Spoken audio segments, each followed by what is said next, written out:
Энэхүү нэвтрүүлгийг Joyce Meyer-ийн үйлчлэлийн хамтрагчид болон түүний найз нөхдөөс нь тань зориулан хүргэж байна.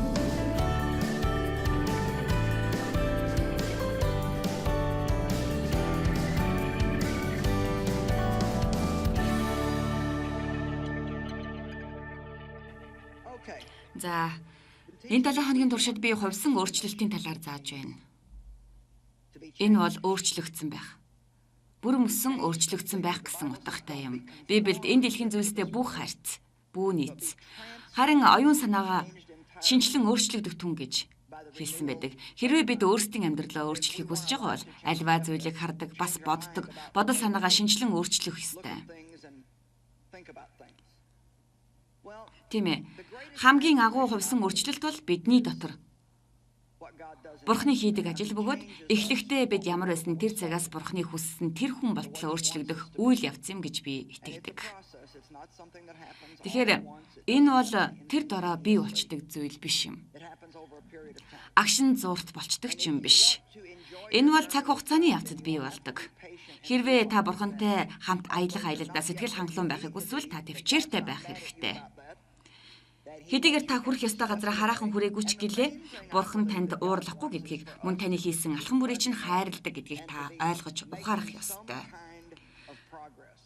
Харин Бурхан биднээс хүсдэг хамгийн гол зүйл бол бид тууштай байж, ахиц дэвшил гаргахыг л хүсдэг гэж би итгэдэг. Та яг ямар бодолтой байгааг би мэдэхгүй л дээ. Харин би ахиц дэвшил дуртай, би хаа нэг тийш явж байгаа гэдгийг мэдж байхад надад таалагддаг. Хэдийгээр би өөрийнхөө байхыг хүссэн газараа хүрээгүй ч гэсэн ядчил би хаа нэг тийш явж гин шүү дээ. Тиймээс бид хүмүүст хэлдэг мөн олон жилийн турш хэлсээрч байгаа. Магадгүй та хүссэн газараа хүрээгүй байж болох юм. Харин та байсан газараа байгасаар л байгаагүйхээ төлөө Бурханд талархаарай. Би та нарыг урамшуулмаар байна. Та нар сонстоо та нар өнөөдөр өөрсдөө гарсан өөрчлөлтийг харж урамшин зоригжжоосоо гэж би хүсэж байна. Чи яаж өөрчлөгдсөн бэ? Чи юу өөрчлөгдсөн бэ гэж дандаа битгий хараарай. Харин Бурхантай хамт итгэхдээ ямар байсан? Харин одоо өөрчлөлтүүд яаж гарсан хэсэг хугацааны дараа гарган бодож сэтгэл хангалуун байгаарай. За баярлалаа. Бурхан минь хувиа хичээсэн, өөртөө төвлөрсөн, өөрийн мэдрэмжээр явдаг, өөртөө ихэрхсэн, өөртөө итгэдэг, өөртөө уусан нэг л Христ шиг хайр дотор алхдаг. Хувиа хичээдгүй болгох нь агуу өөрчлөлт гэж би итгэдэг. Хайр дотор алхах энэ бол бидний зорилго. Хүнээс хамааран асаж унтарч байдаг дэлхийн хайр биш. Харин Бурхны агапи хайр. Энэ хайр байгаагийн улмаас юм. Бурхан намайг хайраар өөрчлөөч. Миний биеийг ариун сүнсээр дүргэж хайраар үерлүүлж өгөөч гэж залбирхан сайхан юм. Агуу тушаал бол чи бол Бурхан эзнээ бүх зүрх сэтгэл, бүх сэтгэлээрээ, бүх оюун ухаанаараа хайрл. Хөршөө өөрийн адил хайрл гэж хэлсэн байдаг. Библи бол тэр чигтээ харилцааны талаараа өгүүлсэн ном гэж би боддог. Энэ бол бидний Бурхантай бас хүмүүстэй харилцах харилцааны талаар, бидний өөрөө өөртөөгөө харьцах харилцааны талаар маш их өгүүлсэн байдаг. Та энийг анзаарсан эсэхийг би мэдэхгүй. Гэхдээ Библиэлд Бурхан биднийг өөрсдийгөө ойлгохыг хүсдэг талаар бас бид өөрсдийнхөө зүрхний хандлагыг харах талаар маш их бичсэн байдаг. Үнэн хэрэгтээ Бурхан танаас өөрийгөө хайрлахыг хүсдэг. Харин хувиа хичээлгүй, өөртөө төвлөрөлгүй, тэнцвэртэй эрүүл аргаар өөрөөгөө хайрлахыг хүсдэг. Цаг үргэлжид та өөрийнхөө эсрэг байхыг тэр хүсдэггүй. Харин танд байгаа буруу, болохгүй зүйлээ хайж өөрөө нэрж байхыг хүсдэг. Гэхдээ тэр таныг ямар байдлаар бүтээсийг мэдээсэй гэж хүсдэг. Та хараахан очих газараа хүрээгээ оогооч та замдаа явж байгаа шүү дээ. Тийм болохоор энэ тухай бид бодох хэрэгтэй гэж би хүсэж байна. Бүгдээрээ би замдаа явж гин гэж хэлэхгүй юу? Би замдаа явж гин. За тэгэхээр энэ өөрчлөлтийг туулах талаар би бодож байна. Бидний хамгийн түрүүнд хийх ёстой зүйлийн нэг бол бид Христ дотор хинбэ гэдгээ таньж мэдэх, тэгээд тэрэн дотроо алхах юм бол бид энэ тухайга мэдэх ёстой. Тэгэхээр Христ дотор бид хинбэ гэж хэлснээрээ би юу хэлэх гээд байна вэ? Тийм ээ. Бид дахин төрөх үедээ бид Христ дотор суулгагдсан. Тэр бидний дотор амьдарсан, бидний нэг болсон юм. Тиймээс тэр бидний дотор байснаар тэрэнд байгаа бүхнийг, тэрний хийсэн бүхнийг бид итгэлээр хуваалцаж байна.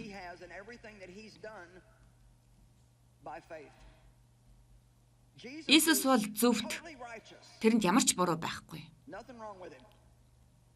Библиэлд тэр нүглийг үл мэдгч гэж хэлснийг та нар мэдэх үү? Христээр дамжуулан бид Христ дотор Бурхны зөвхт байдлыг хүртсэн юм. Тиймээс бидэнд байгаа зүйлсийн нэг бол буруутгалын оронд бид зөвтгөлийг авсан юм шүү дээ. Энэ гайхамшигтай биш гэж юу? Ром 3:23-ыг харцгаая. Бүгд нүгэл үйлснээр Бурхны алдарт хүрдэггүй юм. Би энд их дуртай. Бид бүгдээрээ энд нүгэлтэй учраас тэрэнд хүрдэггүй гэж хэлээг байна. Бид өдөр бүр мөч бүрт хүрэхгүй байгаа. Бурхны хүлээж авсан шагнагдсан алдар гавьяанд бид хүрдэггүй. Тэгэхээр бүгдээрээ гэж хэлэхгүй юу?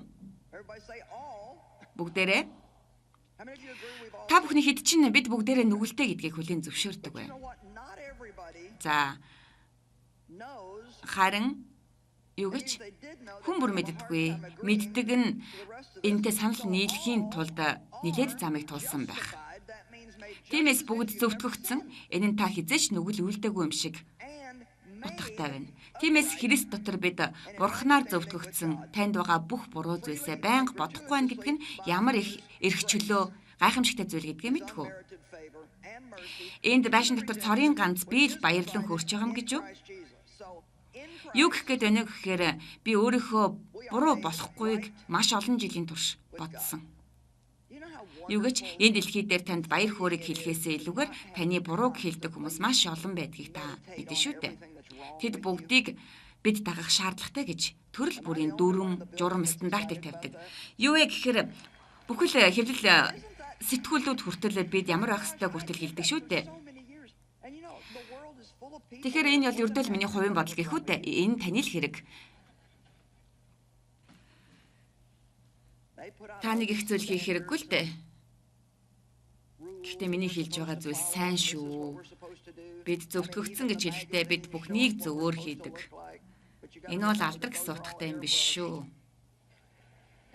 Бид бүгдээрээ Бурхны алдарт хүрдэггүй. Та аль хэдийн өнөө өглөө буруу зүйл хийж гисэн байгаа. Би ч бас буруу зүйл хийж гисэн байгаа. Өнөө өглөө аль хэдийн би зарим нэг зүйлийг буруугаар ботсон байгаа. Таны толгойд гэсэн буруу зүйл орж ирсэн үү? Энэ нь та ямар нэг тэнэг зүйлсийн талаар бодож тэрнийг үйлдэхэд бэлэн байгаатай адил.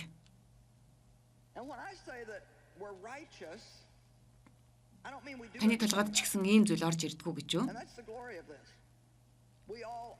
Тэгэхээр энэ бэлэн байгаа байдалтай байснаа тэгснэ гинтхэн л юу вэ? Би яагаад ийм зүйл бодож байна гэж бодож ах жишээтэй.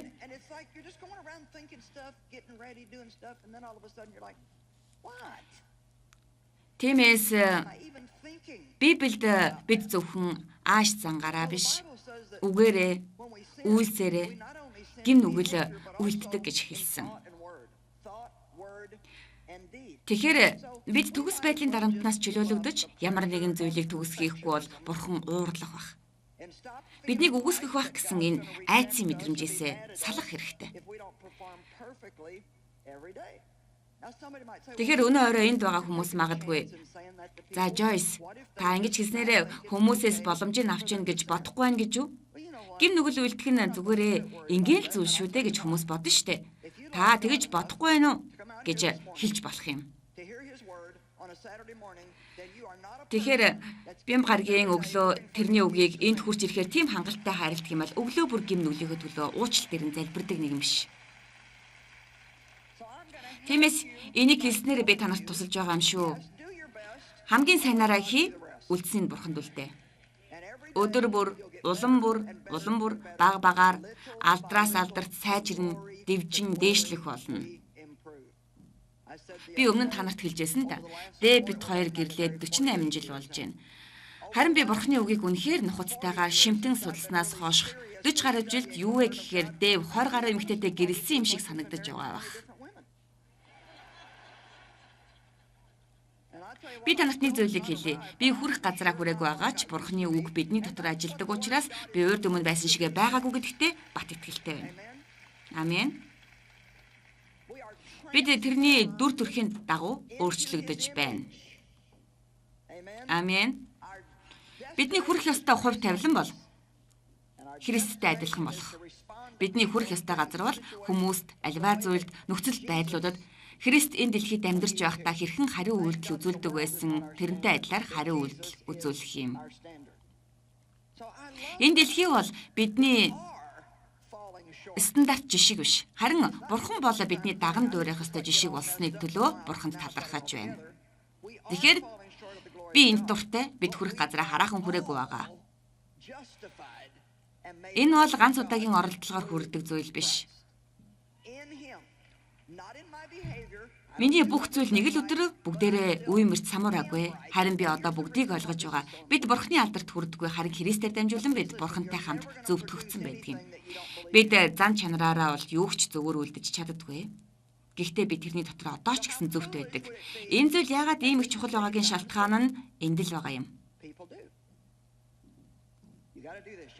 Танаас сонстоод та байгаа зүйлдээ итгэхгүйгээр ямар зүйлийг өөрөөсөө бий болгож чадна гэж бодож байна. Тэгэхээр ямар тэнэг хэрэг вэ? Гэхдээ хүмүүс энэ зүйлийг маш их хийдэг. Та энийг хийх ёстой, хийх хэрэгтэй. Энэ бол шашин ямар ч харилцаа байхгүй, зүгээр л шашин л биднийг тийм юм хий, ийм юм хий гэж бидний зан чанарын талаарх бүхий л хууль дүрм зааварчилгааг бидэн дээр тавьдаг хэрнээ хизээч бидний Христ дотор хинбэ гэдгийг маань хэлдэггүй. Амен. Хэрвээ надад ямар нэгэн юм байгаа гэдгээ би мэдэхгүй л бол тэрнийг өөрөөсөө гаргаж ургуулж чадахгүй.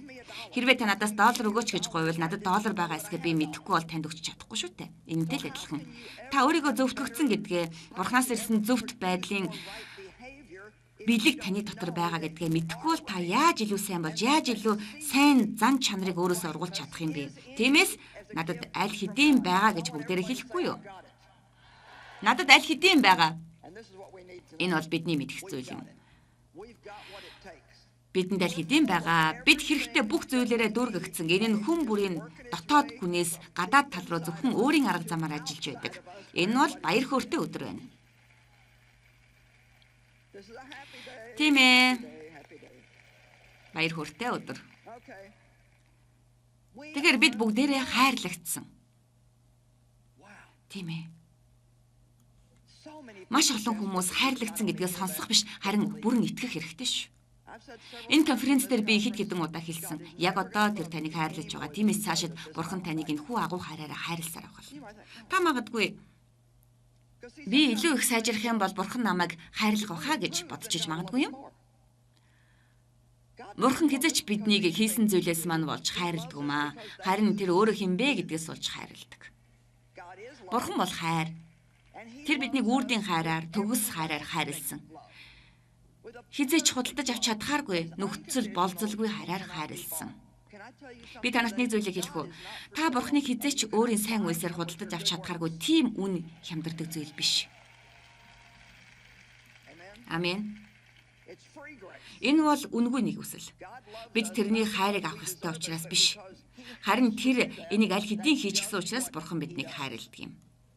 Тэгэхээр би яавал Бурхан намайг хайрлах юм болоо гэж та бодож байгаа. Тийм хүнд хэцүү үед та байгаа бол Бурханыг хайрыг зүгээр л хүлээн ав. Тэгээд танд байгаа зүрх сэтгэлийн шарахыг эдгэх тэр хайраар та хайрлуулахыг зөвшөөр.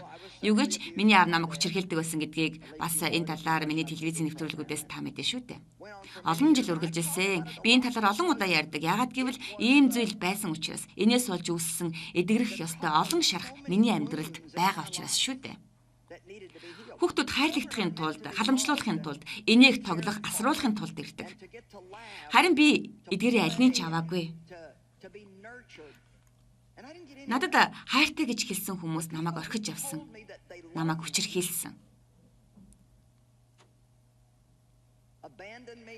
Миний аав цаг үргэлжид ууралдаг байсан. Тэрний хүссэн зүйлийг яс журмаар нь хийгээгүй тохиолдол бүртэл тэр ууралдаг байсан.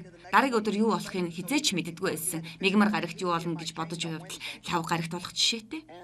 Олон жилийн туршид миний зорилгоо болгож байсан зүйл бол тэрнийг дулдуудах, тэрнийг уурлуулахгүй байх байсан. Хэрвээ тэр уурлах юм бол юу хийхийг би хизээч мэдэхгүй шүү дээ. Тэр заримдаа ээж минь зодолж, элдв бузар үгээр доромжилж, ойрлж хашгиран хэлдэг байсан. Юу болох нь хинч таашгүй. Тэгээд намайг 15 настай байхад тэр намайг хүчээр хийлсэн юм.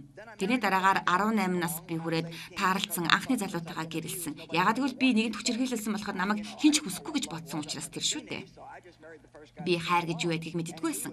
Мөн хараагүй. Тийм л учраас анхны залуутайгаа гэрэлчихсэн бөгөөд тэр хүн бас сэтгцэн өвчтөнд дэмэлсэн. Би энэ талаар маш олон удаа ярьж байгааг та нар мэдэх бах. Шархалсан асуудалд орсон хүмүүсийн ихэнх нь өөр асуудалтай хүнтэй гэрэлдэг шүү дээ. Тэгэхээр бид цөхрөл гутралд орсон үедээ шийдвэр гаргахдаа болгоомжтой байх хэрэгтэй. Юу гэж та буруу хүнтэй хамт байснаас өөртөө л хамт байхын дээргүй шүү дээ. Энэ тал дээр надад итгээрэй. Итгээрэй. Амен.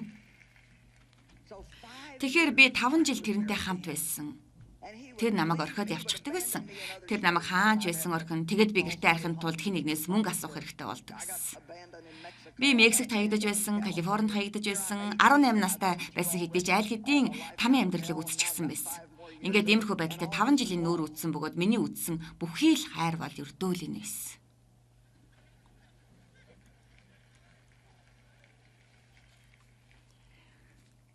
Тэр аль болох байхгүй байхыг хичээнэ. Тэгсэн хэрнээ шүн дунд өөрийгөө харуулна. Өө намайг уучлаарай би чамд хайртай гэдэл. Тэгэд би цаг хугацаа өнгөрөхийн хэрээр энд нь итгэхийн тулд дүлий дүн болсон. Яагаад учир нь би хайрын төлөө явсаар байгаа зөвхөрсөн юм. Хэрвээ бидэнд хэрэгтэй ямар нэг юм байх ёстой гэвэл тэр нь хайр юм. Харин тэр хайр бол энэ дэлхийн гажуудаж завхарсан хайр биш. Харин би чамайг байгаагаар чи хайрладаг гэдэг тэр л хайр хэрэгтэй юм. Тэгэхээр энэ нь бид өөрчлөгдөх хэрэггүй гэсэн үг биш. Юу гэж миний нөхрийн нэг сайн тал бол тэр намайг байгаагаар минь хүлээн зөвшөөрдөг. Заримдаа миний нэг хувилбар бол бусад үед байдаг шиг мундаг байгаагүй юм. Би баг зэрэг аманцар, баг зэрэг ширүүн дотроо галт хийж явдаг. Тийм ч учраас тэр надтай гэрэлсэн гэж хэлдэг. Тэрэнд тэр гал таалагддаг учраас би тэрэнд галаа өгдөг бөгөөд аз жаргалтай байдаг.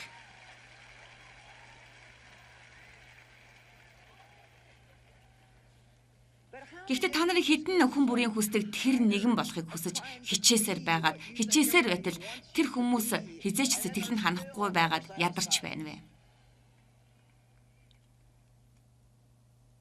Харин бурхан бол юм биш ээ. Тэр таныг хайрладаг. Тэрэнд таны томгол таалагддаг, таны шүдний хоорондох зай тэрэнд таалагддаг, таны таларх бүхий л зүйлс тэрэнд таалагддаг. Бусад хүмүүсийн гажиг гэж бодож байгаа бүхнийг тэр хөөрхөн гэж харж байгаа. Амен. Эфес 3:17.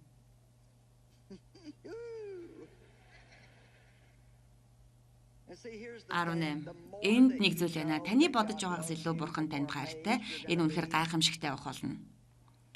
Энэ нь юунаас илүүгээр танд өөрчлөгдөх хүсэл төрүүлдэг юм шүү. Энэ бол бурхан танд хайртай гэдгийг мэдэх явдал юм. Библиэлд Христийн хайр биднийг алгаддаг гэж хэлсэн байдаг. Тэгэхээр бурханы хайр биднийг сахилга баттай болгож, бурханы хүслийн эсрэг буруу зүйлийг мэдсээр байж хийхий маань болиулдаг. Би танарт нэг зүйлийг хэлье л та. Би хизээч хийж чадна гэж бодож байгаагүй маш олон зүйлээ бурханы хайрын улмаас би хийдэг. Энэ бол бурханы ач. Амен. Юу гэхээр би хизээч бодож байгаагүй хүмүүсээ босгон байгуулдаг гэсэн үг.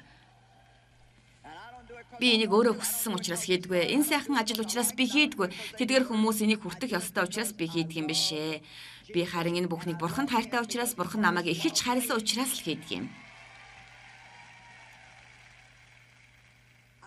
Бурхан намайг хайрладаг талаар би 1-2 өдөр биш, хэдэн 7 хоног биш, бүтэн 1 жилийг би зарцуулсан. Тунгаан бясалгаж, тунхаглаж 1 жил судалсан. Нэг зүйл хэлье. Хэрвээ танд ийм илчлэлт байхгүй бол та бүх зүйлээс татгалзах хэрэгтэй. Та өөр юу ч судлах хэрэггүй, зөвхөн бурханы хайрын талаар судал, энэ дээр л анхаарлаа төвлөрүүл. Бурхан хэр зэрэг танд хайртай талаар, бурхан таныг хизээч орхихгүй, тэр танаас хизээч залхахгүй талаар гартаа тааралцсан бүхий л зүйлээ уншаарай. Таныг алдаа хийх бүрт тэр уурлахгүй. Энийг бүгдээрээ унших хэрэгтэй. Амен. Эфес 3 дугаар бүлэг дээр Итгэлээр дамжуулан Христ таны ойлгож байна уу? Өнөө өглөөний турш миний ярьж байгаа бүхэн итгэлээр дамжин ирдгийг ойлгох хэрэгтэй. Хэрвээ та итгэхгүй бол ойлгож чадахгүй. Тиймээс л бид пүрэв гарагийн өглөө итгэл дээрээ зориуч гэсэн үгээр хэлдэг. Ингэж хэлснээр Христ та нарын зүрхэнд нутаглаж, та нар хайр дотор үндэслэж, суурлаад бүх ариун хүмүүсийн хамт тэр хайрын ямар өргөн, урт, өндөр хийгээд гүн болохыг ойлгох болтугай. Бид Бурхны хайрыг амсаж мэдэрч чадна. Бурхан намайг хайрлаж байгаа. Миний төлөө тэр бүхнийг хийсэн. Энэ бол Бурхны тааламж. Тэр намайг хайрладаг, тэр намайг хайдаг гэдгийг бид таны мэдэж ойлгон ухаарахад суралцж чадна. Харин миний хувьд чин үнийг хэлэхэд өнөө өглөөхөн би Бурханд хандаж ингэж хэлсэн. Таны хүсэж байгаа шиг хамгийн шаргуугаар урт удаан хугацаагаар би ажиллаж чадна гээ. Гэхдээ би нэг зүйл байхгүй бол үнэхээр амьдарч чадахгүй. Таны оршихуй юм. Та байхгүй бол би амьдарч чадахгүй. Би таныг өөрийнхөө амьдралдаа харах хэрэгтэй байна гэж залбирсан. Үнэхээр ч би тэрнгүүгээр амьдарч чадахгүй. Энийг л байнга шалгах ёстой. Учир нь тэр болон тэрний оршихуй бол бидний хоол хүнс шүү дээ.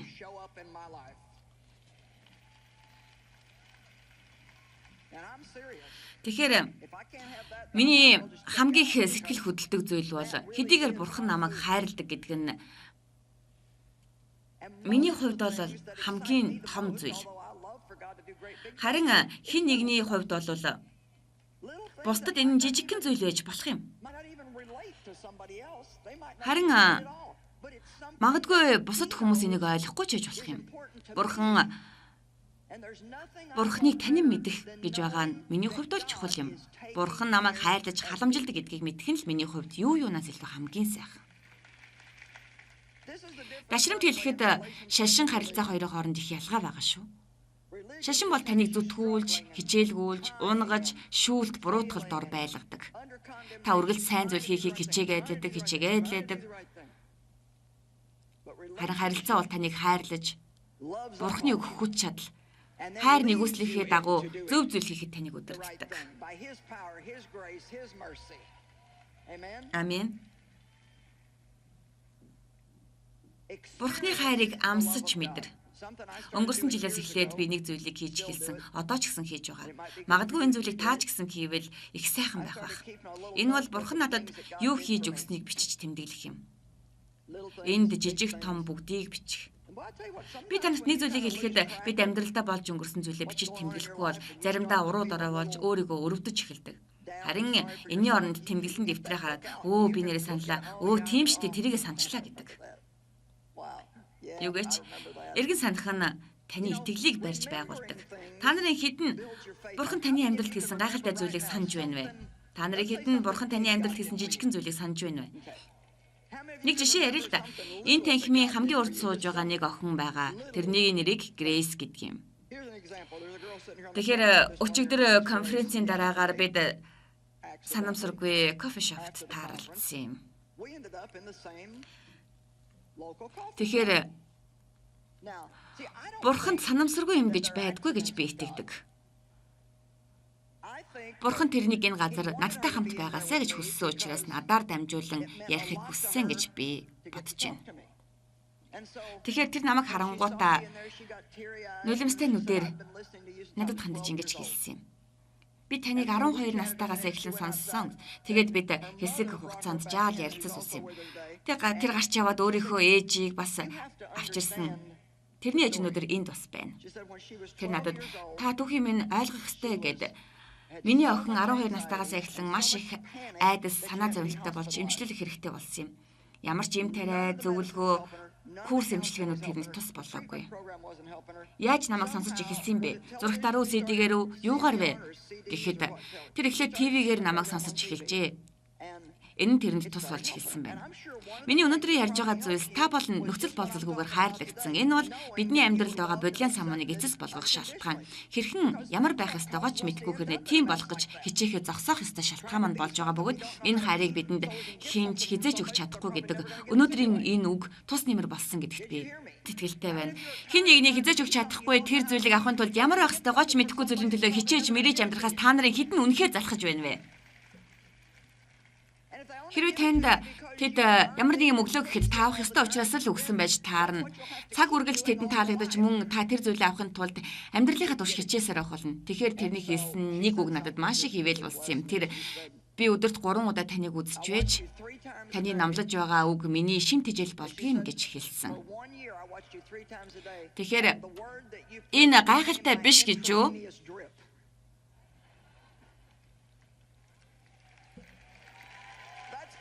Бурхны үгээр тэр бүрэн дүрэн эдгэрсэн юм гэж тэрний ээж хэлсэн юм.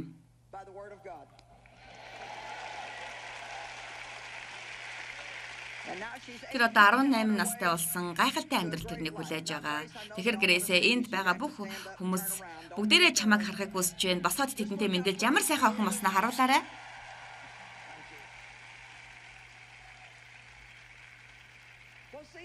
За харж гинөө. Энийг бурхан л хийсэн. Тиймгүй бол бид кофе шопод уулзах ямар боломж байх вэ гэсэн? Ямар ч боломжгүй шүү дээ. Харин бурхан энийг энэ охины төлөө бас миний төлөө хийсэн юм. Ягаад гэвэл би хийж байгаа ажлаа үргэлжлүүлж ийм олон сайхан түүхийг сонсохыг хүсэж байна. Амен. Итгэл найдвараар дүүрэн амьдрахад тань Joyce Meyer-ийн Итгэл найдвараар ирээдүгээ хар товхимол ном танд туслана. Хэрвээ та энэ номыг бэлэг болгон авахыг хүсвэл өөрт боломжтой бүхэл хэлбэрээр бидэнтэй холбогдорой.